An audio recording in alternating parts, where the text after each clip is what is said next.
Hey, before we get too deep under this, and we really are going to get these 4 done today, honestly, I think. I wanted to remind you of Ruth Haley Barton's 3 foundational beliefs as we think about being present to God. Remember, it was we have to remember the goodness of God, that love is our primary calling, and that God does communicate with us through the Holy Spirit. And the Holy Spirit is given to help us know the demands of love in our situation. So we're not out there without any assistance. We're there with God present around us, moving in and through us. And so I wanted to remind us of that, because sometimes when we get stuck into the weeds of some of these things, we forget, like, why are we here? You know, what are we really trying to do? And some of these, remember we're doing, we're training ourselves to live in the fullness of the life that God makes possible, and training ourselves to be attentive to that life. And so along those lines, I wanted to remind you of Romans 12.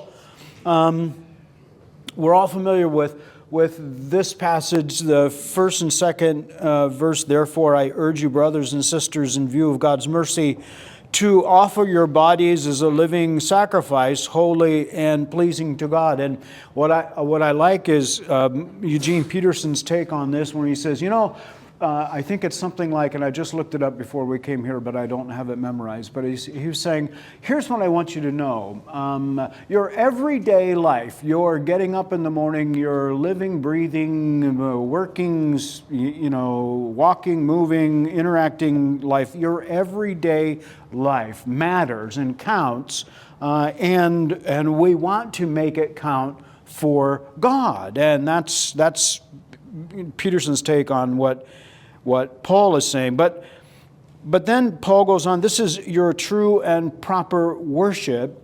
And here's what I want to draw your attention to. Do not conform to the pattern of this world, but be transformed by the renewing of your mind.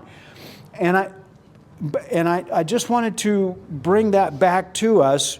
As Peterson says, don't get so comfortable in your culture that you no longer, or don't fit so well into your culture that you no longer can recognize, the difference.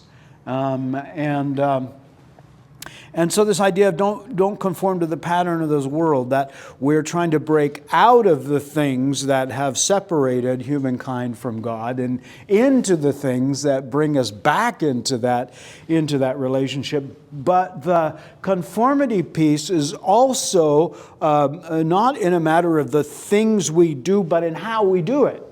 Don't be conformed to the pattern of this world, even in the way we approach things. Because the pattern of the world is generally to what? Identify a problem, collect your resources, gather your strength, and go for it. Make it. Go after it. But in this approach, we're kind of taught to back away from that and to be still before God, and to be quiet and slow, and that in those ways we discover what God is doing and where God is and how God is, and that's how we change, is by not conforming to the pattern of the world, not doing things the way the world does them, but doing them the way that God does them. And I came across this interesting quote a couple of days ago that's still rolling around in my head, that says this: slow is smooth, and smooth is fast. That really made me think. Because I thought, okay, yes, slow is smooth, and smooth is fast. So you try and be smooth so that so that the grace of God, so that the life of God can move rapidly into your life and through your life. And I love that idea, because it's so counterintuitive to the way the world is. And we're always in a hurry. And remember, we have to let go of hurry and let God lead us. Okay, that's enough of the free stuff that just popped into my head. Now we'll get down to the stuff you paid for. The suffering begins now. The suffering begins now, yes. As my parents said, the beatings will commence. Yeah. This is the part you paid for. Okay. So today, here's the ambitious approach. We want to complete our study in the disciplines of abstinence, and we've covered solitude, silence, and fasting, and they are radical breaks from routine that create some immediate space in our life. I mean, you do those things, you have some immediate stuff that can be filled with God. And so they create immediate space for attentiveness to God. And now the remaining disciplines of abstinence are perhaps not as familiar as these first three are, but they are still valuable as they address some behavioral tendencies that can impact our awareness of God as well as our ability to respond to God's call on our life. And so we want to remember, as Paul told us, not to be conformed to the pattern of this world, but to think in ways that bring us into alignment with God. That's actually a good definition for the biblical word of obedience, is agreement with God. That's obedience, is agreement with God. Sometimes when we think about obedience, it's this grudging, okay, I will do it, because you're God, of course. I don't want to do it, but I will. You know, that's not really obedience. Obedience is simply agreement with God. And you find obedience to be easier when you're aligned with God. And when you're aligned with God, obedience is easy. And Jesus addresses this in a way that we don't often get in the Sermon on the Mount when he says, towards the end of the Sermon on the Mount, remember he talks about the road is narrow, that leads to life and so forth. But that's simply a code for obedience. That's what he's talking about. That's what he's talking about in that thing. It's not, that doesn't speak to, well, there's only a small little road and only a few people qualify to get on there, so make sure you're on the road. That's not what he's saying. He's simply saying, it's not hard. It's just obedience. And obedience is agreement with God, alignment with God. And so what we're trying to do in these things is bring ourselves into alignment with God. And we've talked about that in a number of different ways, but that ultimately is always what it is. And so as we move into these things, we're going to begin to see how they help align us in ways that make it easy to follow God's direction. And in that, we begin to experience a fullness of life and the presence of God in ways that we maybe didn't anticipate.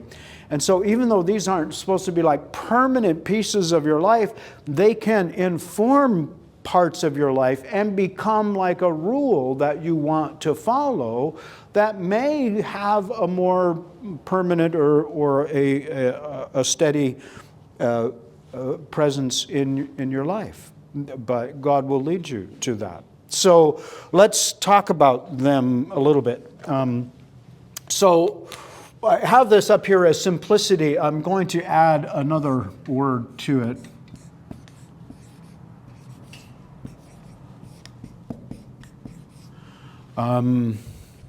Frugality.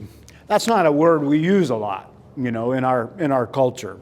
In fact, but that's really the better word here. Simplicity is actually a part of frugality, but because this is not very common, I wanted to use a more accessible word.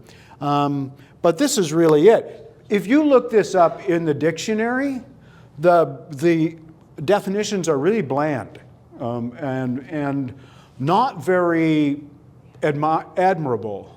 In fact, there's only about 3 positive synonyms they put for this, and then it goes south real quick. And you end up with miserliness and, all of that stuff, meanness. And I think that that's kind of maybe an observation of our culture, because there were times when this was actually a valued virtue in culture. If not our culture, in global history, I mean, there were some civilizations that were built on this. Can you think of one? Scotland, yeah, yes. Where I got it. Yes, that's where you get it. What about Sparta? Yeah. You people talk about being Spartan. What do they mean? They mean just being very simple and not extravagant and so forth. That was a virtue, for them. But it's not so much for us today. So frugality means not using our resources, and I mean that our personal resources, not using them in ways that merely gratify our desires or our cravings for status, glamour, or luxury, which of course is the complete opposite of the American way, isn't it? Because that's why you have these resources and you acquire them. But the idea here is that we stay within the bounds of what general good judgment would consider necessary for the kind of life to which God has led us. Now, that's also important, the kind of life to which God has led us. Now, there may be, a kind of life to which God has led you that will require certain parts or certain aspects or certain things to make that work. That still falls within the definition. That's not extravagance, it's just necessary. And if it is, then God will make sure you have it. But this is the idea of this discipline, is to recognize that we have these boundaries and to stay within them is helpful for us, but it's very challenging, particularly in our culture and our time. No extravagance is seemingly out of bounds in our sacred right to pursue happiness. If you want to get on somebody's naughty list, just tell them that, maybe they're being a little extravagant or excessive in what they have. And it's like, it'll be like, mind your own business, right? Because no extravagance seems out of bounds. Used to be people were sometimes embarrassed by wealth, right? Not anymore. They want you to know how much money they make. They want you to know what they have, even if they don't really have it. But they want to give the impression that they do. But just because we can doesn't mean we must. And that's a distinction that God helps us to figure out. I mean, we once knew, when we lived in Anaheim, we knew this family who lived, when we first got to know them, so we lived in Anaheim Hills, which is, obviously it has hills. It does have hills. When I was a kid growing up there, it was wasteland. There was nothing there. That was like the wilderness out there.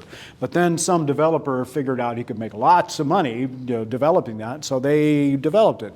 So we found a house there when we moved there, and we were about, usually the higher you go, the more expensive the houses are, So if you're low, that's pretty cheap, well, relatively so. So we were about halfway. We were about halfway up on the hill, okay? So when we first moved there, we knew family through our daughter who lived below us in the valley. But in the course of time, within 5 years' time, they moved from there to 2 streets away, literally 2 blocks away, but it was higher up. And when we went to the housewarming, which is kind of interesting, when you have a housewarming for people who bought a house that cost as much. I was standing over in the corner with this guy, and he said to me, "Gosh, I just never thought I'd live in $1 million home." And I thought to myself as he was going there, I says, "Well, now you do. Good luck, But that was his goal, was to live in $1 million house. And I thought, well, you've just signed up for a huge amount of stress, to make the payment all the time. And he had his own business, so I guess he could regulate how much he made. But I mean, it's that kind of thinking. So they just moved, honestly, they just moved 4 blocks. But they moved up in status. That sometimes happens with gated communities, right? Because it's status. But that's not what brings us into alignment with what God is doing. Remember Jesus' interaction with the rich young ruler. And we'll refer to this a couple of times here, but what was his conclusion when he was speaking with the disciples afterwards? Remember? It was the camel thing, wasn't it? Yeah, yeah. He was basically talking about the impediment of riches and how it would be impossible for rich people, or very difficult for rich people to get into the kingdom of God. And they were flabbergasted by that. They were really, what, really? If they Who then can? Yeah, if they can't make it, because obviously, remember, they were under the impression that that wealth was a sign of blessing from God. So obviously, if the wealthy can't make it, what hope is there for the rest of us? So, but Jesus was talking about the impediment of riches at that time, and particularly to this person. But we'll come back to him in a moment. So I think the idea that just because we can doesn't mean we must, like our friend, but just because he could live in $1 million home, did he have to do that? He really didn't, but something inside of him made him feel better about himself because he could. So boundaries actually help us to cultivate contentment, which many people find to be somewhat of a pejorative term. Used to be, contentment was something we all sought. But now some people look at contentment as giving up. Well, you're just giving up. And it's like, well, not really. Here's the funny wordplay in Paul saying when he said, "I have found the secret of being content in all things." And people are going, well, what is that secret? What's the secret? And the fact is, what Paul is saying is contentment is the secret. He's not saying there's something in contentment that's hidden there, and if you find it, you will be content. No, that's not what he's saying. But that's how a lot of people read that. And they're asking, well, what is that secret that Paul found? Tell me. And Paul is going, I did. No, it's contentment. That's the secret. That's the secret. If you're content. So boundaries here cultivate that sense of contentment that allows our energy to be directed to what is worthwhile and useful. Worthwhile and useful. And sometimes they help us to provide a resource for service. Somebody once asked the question, is poverty spiritual? And it's like, well, I mean, poverty can be. But if that's an aim for every person who follows Christ, then where will the resources be for the church to do the things that the church is called to do in a world of need? If everyone's poor, nobody has resources to provide. So it's not a universal virtue, because sometimes what we discover is in the simplicity and the frugality of living within our means, and even way below what we could live at. It provides a resource for service. Don't you just love those stories that pop out of nowhere in the news feeds where suddenly this janitor at a university for 30 years put away every single cent that he earned and was now able to endow a chair or something, with $1 million, and people go, where did that come from? Well, this guy lived in a 1-bedroom, studio flat for his whole life, and he never spent money, but he wanted to leave something else. Those are incredible stories, and we think, wow, that's really great. God bless it. There are people that do that, But we could be those people. Maybe not to that degree, but that's the kind of thing we're talking about with this discipline of frugality. It makes us have a resource for service. And if we've come to that place of contentment and we're happy, because contentment does bring happiness, we can truly then enjoy another's success or profit. You don't have to kind of falsely admire people. You can truly be glad for their success. God bless you. I'm so happy that you are successful in this thing that you're doing, or in this way that even if it exceeds what you could do or what you wanted to do, whatever, you can truly be happy about their situation. So this discipline frees us from the concern and involvement with a multitude of desires that would make it impossible for us to do justice, to love mercy, and to walk humbly with our God. Because we're not chasing, something here. We're living in ways of gratitude, and we're able then to recognize that what we have is a gift, and we should live within the boundaries of that gift. And so by doing that, we could be freed up for kind of service for God, whether short-term or long-term. I mean, there are people who make great sacrifices to go off and do missionary work. And we all know about St. Francis and his story, where he just kind of actually literally stripped the clothes off of his back that his father had provided for him and walked out into the world with nothing, and lived totally in that. We'll get to that when we get to sacrifice here. But the idea isn't that we don't all do that. And sometimes you have to be in a position to be able to see, yes, we could do that with what we have. Teresa and I once were considering living overseas in a mission situation. It turned out that wasn't what God was calling us to do. We thought it might be at the time, so we were exploring it and thinking about it.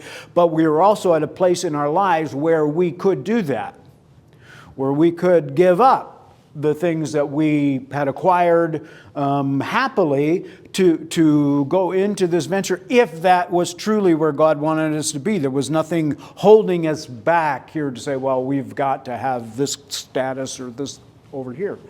It was just easy to be able to make. Turns out that wasn't the right call. Okay? But we were in a position to be able to do that. And maybe you are too, with decisions that God is helping you work through. Where are you in this situation? What's holding you back? And maybe this discipline of frugality begins to create the space in your life where you can be more honest about your query with God. What do you want me to do? What would you have me do? What can I do? And so part of this is disposing of the things that chain us. And what we find is that one of the greatest releases we get when we practice this discipline is the freedom from the spiritual bondage caused by debt. A lot of people live under this crushing burden of debt. And so they'd like to do more, but they can't because of the debt, that they have to service in their life. So debt is not necessarily right or wrong. It's just, good or bad. Every financial decision you make today impacts your ability to make decisions tomorrow. I mean, we all know that. But our culture wants us to forget that. Do you remember when you used to buy a car and you wanted to know, well, what's the price of the car? Now the question is, well, how much can you afford a month? They don't even talk about the price of the car anymore. On the commercials on the television, they don't even tell you the price of the car anymore. They don't even tell you, they just tell you, we have great financing so you can afford this. And here's all these rebates that we've invented to make you think you're getting a great deal on this car. And you deserve it, yes. And just look at all the cool places you will go and the way you will look in this car, you know. Oh, they even do that on the commercials. Imagine being in it. Imagine being, they do that, you know, and there you are, and you're going, yes, that's me. That's the me I want to be. I don't watch much TV. Yeah, but well, it's true though, isn't it? But it flies in the face of this here, doesn't it? Doesn't it? So, I mean, if you buy a new car, I'm not beating you up about that. I'm just simply saying the times have changed so that our culture kind of assumes you're just always going to carry a certain amount of debt, and that's normal. And there are ratios that financial people use to evaluate, you know, all that stuff, and how much debt do you carry, and so forth. And the point is, this helps us to be released from that pattern of thought, so that we don't have to be. We can be wealthy, you know, but that doesn't mean you have to live to the nth degree of that, because that wealth is something you manage. That wealth doesn't make you who you are, and it doesn't define you as an individual. It's just something that God has given you to manage. So frugality helps remind us of those things. Are there any questions about that? Any examples you want to use? Yes. You know, when you were talking about simplicity and frugality, and that we do still need resources, I was thinking of missionaries I know in Brazil who God opened doors for them among the wealthy in their community.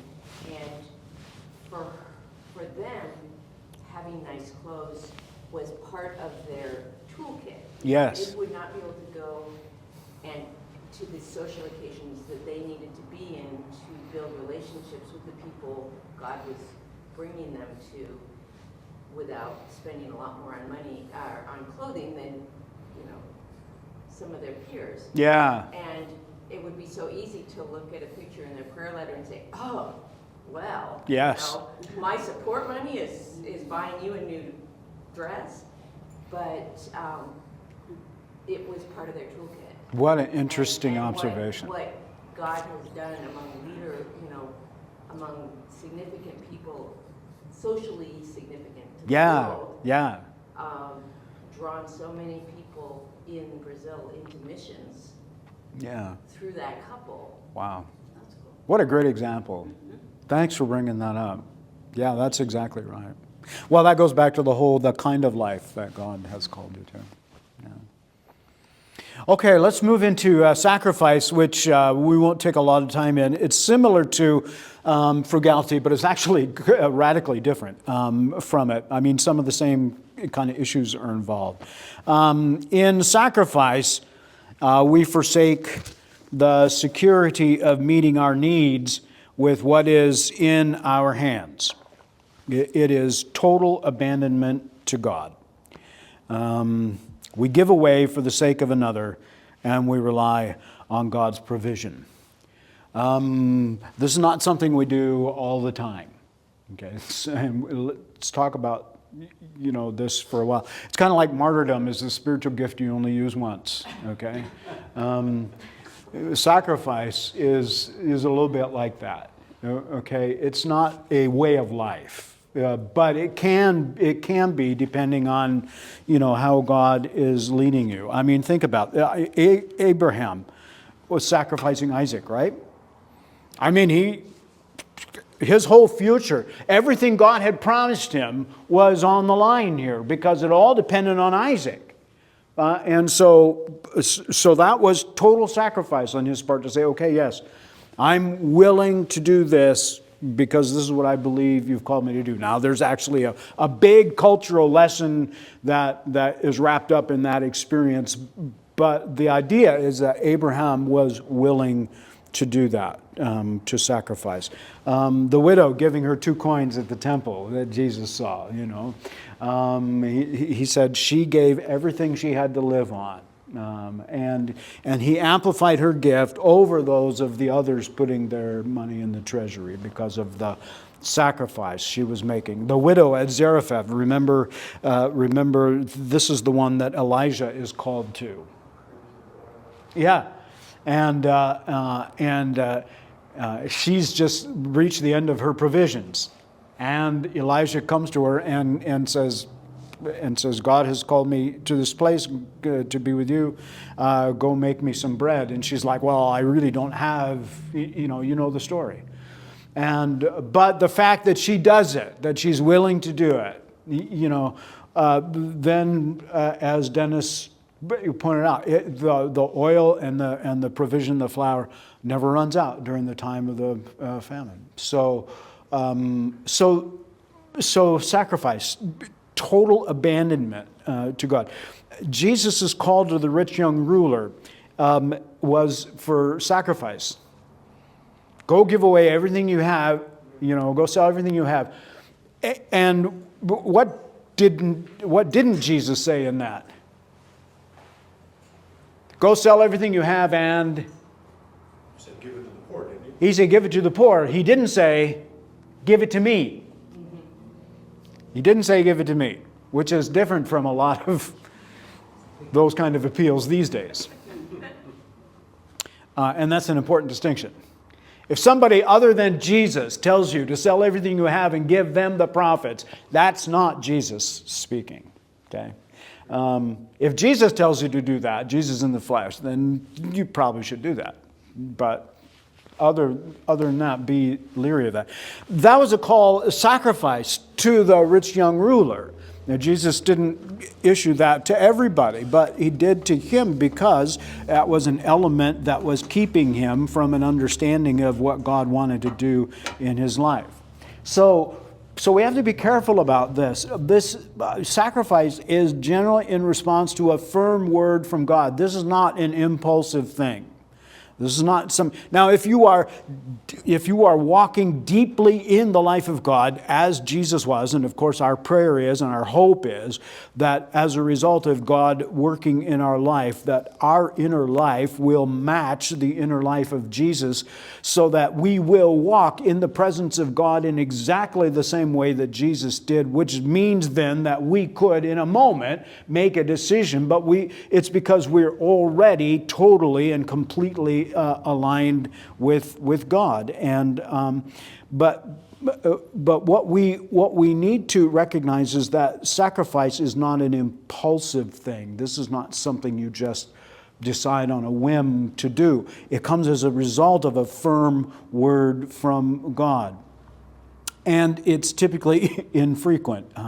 That's a casual way of saying, don't do this all the time. It's not a way of life. Although it can be for ordered ministries. I mean, if you go to be a monk, you're signing up for total abandonment of all material possessions. I mean, that's fine.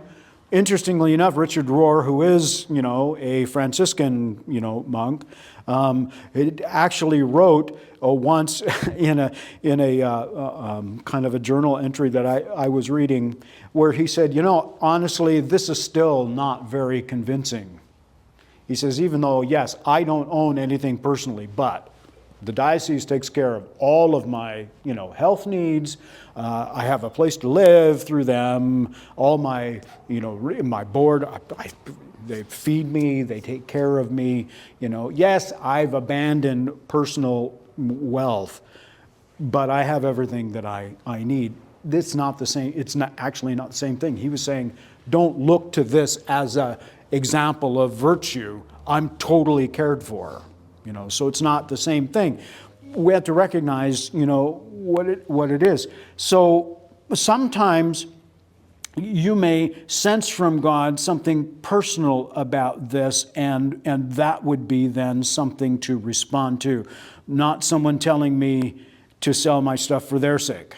But because God says this is, and God gave the direction. Remember, Jesus gave the direction: go sell everything you have and give it to the poor. It was for the sake of somebody else's need, and so that was very specific.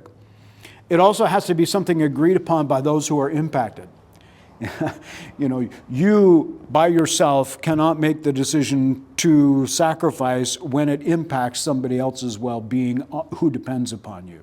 So, a husband can't just simply say, I'm just going to give away my paycheck this week, when the wife is going, well, what am I going to buy groceries with? That's something you have to mutually agree upon on that. And finally, it should be done in secrecy. I mean, that's best. Because then what you're really doing is you are living in complete abandonment to God and trust of God to care for your needs in that situation. And so God may be calling you to this because you need to. It may be a partial instead of an absolute kind of thing. Remember, we talked about fasting. There were different levels of fasting. And there are different levels of sacrifice in the sense of partial and absolute. The kind of thing that Francis of Assisi did, that's kind of absolute. Okay? What Jesus was requiring of the rich young ruler, that's absolute in that sense. But it could be partial. I don't know if you ever heard of Michael Chang. Does that name ring a bell to you? Tennis, yes. He was a tennis player many years ago. He was really good. I don't think he ever got to be number one, but he got right up there. And but when there was a moment in his life when he came to a place of needing to retire, and it was before he was physically exhausted or worn out or depleted or whatever, it was because this was so interfering with his relationship with God. He was a very committed Christ follower. And he determined that this was getting in the way.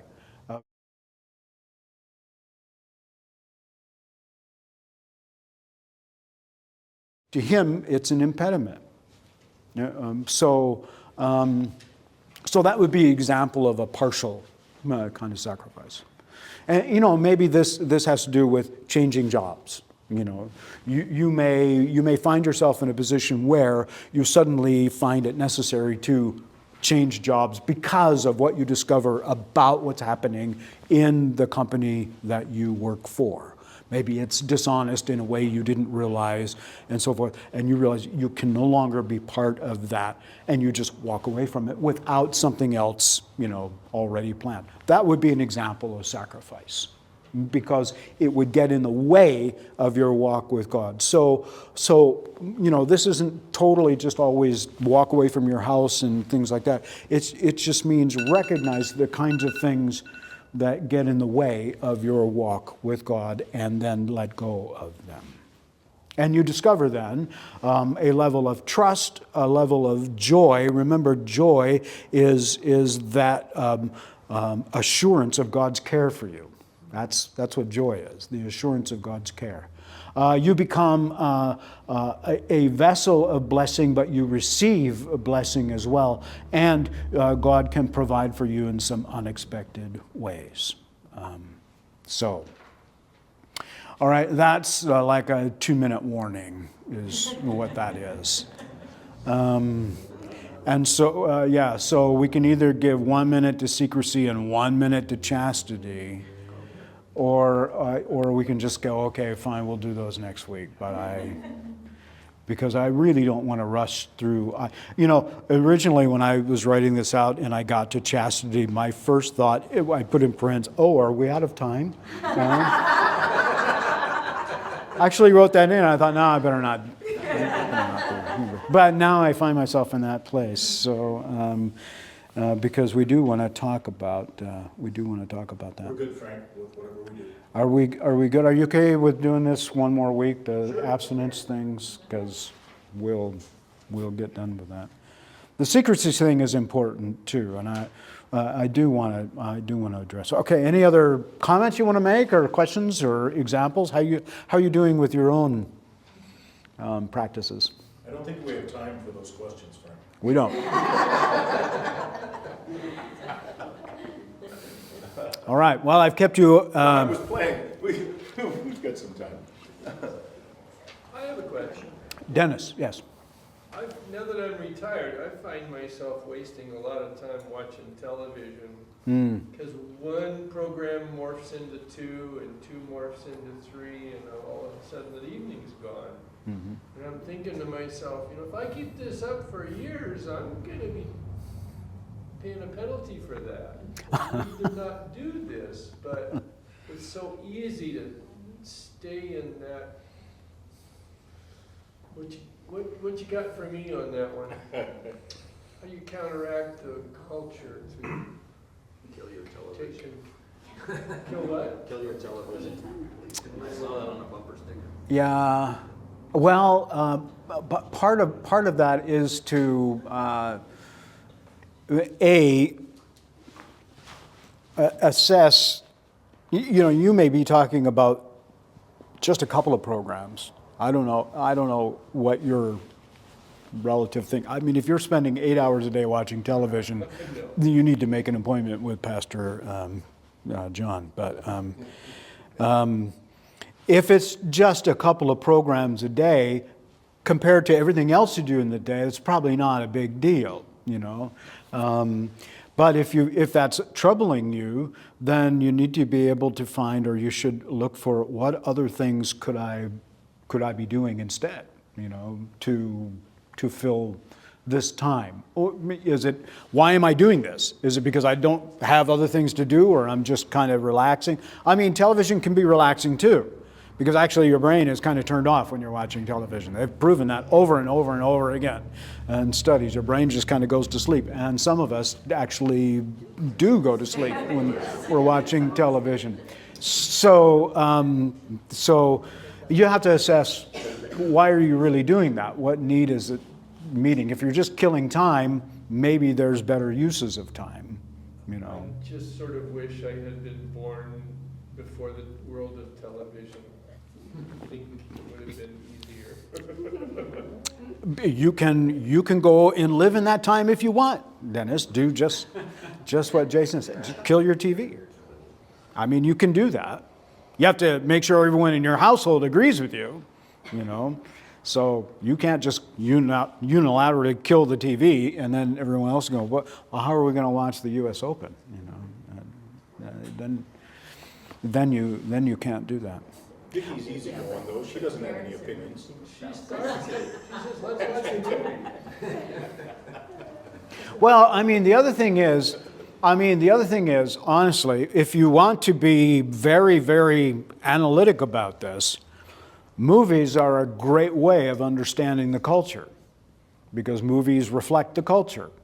And so if you're looking at it from a different vantage point, away from entertainment but into information, you can learn a lot about the world we live in through, why are they portraying this? What you have to recognize is that in movies and television shows, nothing is accidental. Yeah. Not at all. To the pictures that are on the wall, to the things that are happening, to the clothes that people wear, to what they say, what they show in the background, nothing is accidental. So it's all there to convey an idea. And that's an important thing as you're watching that. What are they trying to say? Are they reflecting or influencing or shaping or leading, that kind of thing? And it can actually become very informative. It can also waste a lot of time. But there's a line, in there. And sometimes it can be really useful. Like when The Matrix came out, that was an amazing, piece of cinematic, wizardry that you could use for evangelism. It was really cool. Now you have to explain the movie, so it loses its evangelistic appeal. But when people knew about that movie, it was great to shape that into a thing. Star Wars is a great, great way to talk about. I've never stayed awake through any Star Wars movie ever. And I've tried more than once, but I never do. So I'm told that it's a great metaphor for this. I mean, E.T., that was an amazing movie to talk about spiritual things.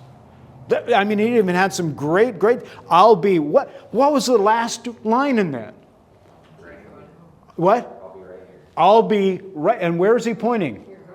Your heart. I'll be right here. Oh my gosh. How could you not use that as a way of, you know what?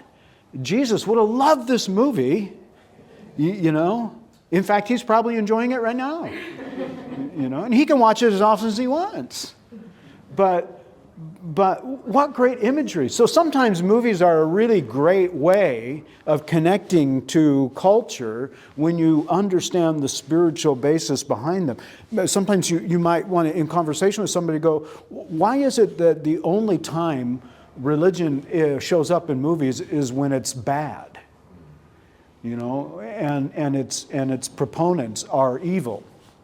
I just hate it when the priest or the pastor or something like that in these movies turns out to be the killer, you know, or the perpetrator and stuff like that. And everyone's kind of going, well, we knew it, kind of a thing.